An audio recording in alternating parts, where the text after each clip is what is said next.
AP Radio News. I'm Rita Foley. SUVs, tacos, and avocados.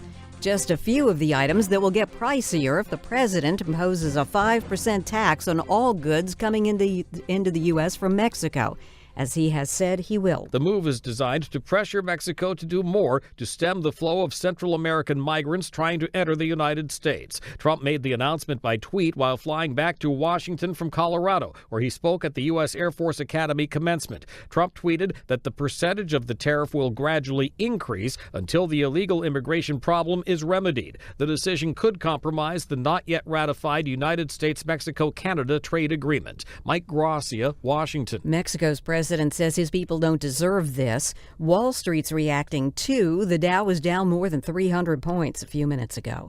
House Speaker Nancy Pelosi's been talking to Jimmy Kimmel about impeaching the president and why she thinks Democrats need to tread carefully on that ground. House Speaker Nancy Pelosi still isn't ready to impeach President Trump. While outside groups, plus many fellow Democrats, say it's time, Pelosi continues to promise the House will methodically pursue its investigations of Trump wherever they lead. He knows what his violations have been. Telling ABC's Jimmy Kimmel, "We're on a path to gain information. The public deserves to know the truth. Yes. The facts." For his part, the president says impeachment is a dirty, filthy, disgusting word, adding the courts would never allow it. Matt Small, Washington. A judge in St. Louis is deciding whether to grant an order that would allow Missouri's only abortion clinic to stay open beyond today.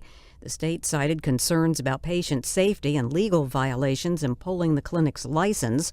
Planned Parenthood, which runs the clinic, says Missouri is weaponizing the licensing process. This is AP Radio News. We're still spending money, but not as much as we have been. The Commerce Department says consumer spending increased 0.3% in April. That follows a 1.1% surge in March that was the largest increase in nearly a decade. Spending on durable goods such as cars dropped last month, but Americans spent more on food, clothing, and services. The slowing growth in spending came despite a jump in personal income growth of 0.5%. Income gains had been lagging so far this year. Meantime, inflation at the consumer level rose to 1.5% compared with a year ago. That's still below the Federal Reserve's target of 2%. Ben Thomas, Washington. The biotech firm called Grail says its experimental blood test has been able to detect many types of cancer at an early stage. The test detected 55% of known cancers and gave false alarms for only 1%.